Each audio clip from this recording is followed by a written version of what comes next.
तो आज हम झांक रहे हैं श्रीलंका के गांव की जिंदगी में। हमारे हाथ एक दिलचस्प लेख लगा है, श्रीलंका में ग्रामीण जीवन, परंपरा और समुदाय। देखते हैं इसमें क्या खास बातें हैं। हाँ बिल्कुल, ये टॉपिक काफी इंटरेस्टिंग है।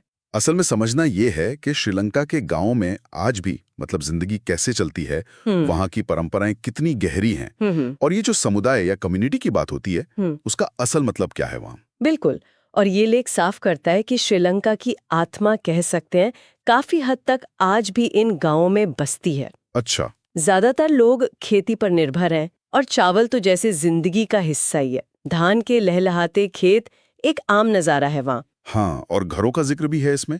कोई आलीशान महल नहीं, बल्कि नहीं, बिल्कुल नहीं। मिट्टी या ईंटों के बने सीधे सादे घर जिन पर खपरेल या फूस की छतें होती हैं। हाँ बिल्कुल, वो सादगी दिखती है। ये अपने आप में एक अलग सुकून देता होगा।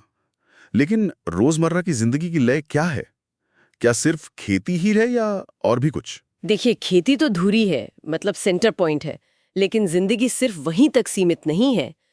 सुबह खेतों में काम, फिर घर के कामकाज, और हाँ, धर्म, खासकर बौद्ध धर्म, वो दिनचर्या में रचा बसा है। अच्छा, किस तरह से? जैसे सुबह की प्रार्थना हो या शाम को मंदिर जाना, ये सब जिंदगी का अहम हिस्सा है। और त्योहारों का तो कहना ही क्या। हाँ, त्योहार तो जाहिर है। वो पूरे गांव को एक साथ ले आते हैं, एक जुड़ाव महसूस होता है। ये सुनने में बहुत शांतिपूर्ण लगता है।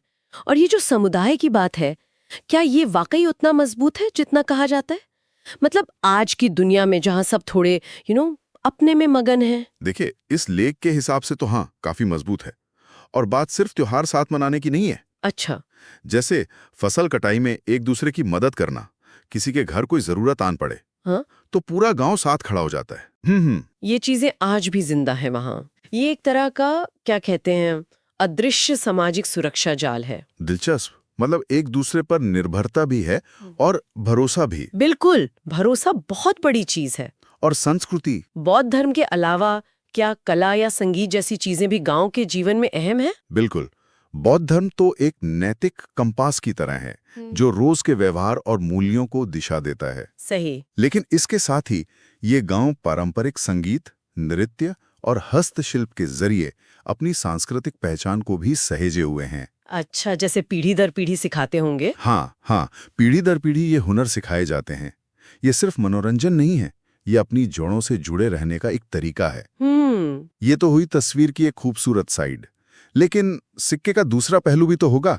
क्या चुनौतियां नहीं है? यकीनन है, और लेख इस बारे में भी बात करता है। बिल्कुल, गरीबी एक बड़ी सच्चाई है कई इलाकों में। आधुनिक सुविधाओं जैसे अच्छी सड़कें, हर जगह बढ़िया स्वास्थ्य सेवाएं या तेज इंटरनेट, हाँ, बेसिक चीजें, हाँ, इनकी पहुंच अब भी सीमित है कई जगह।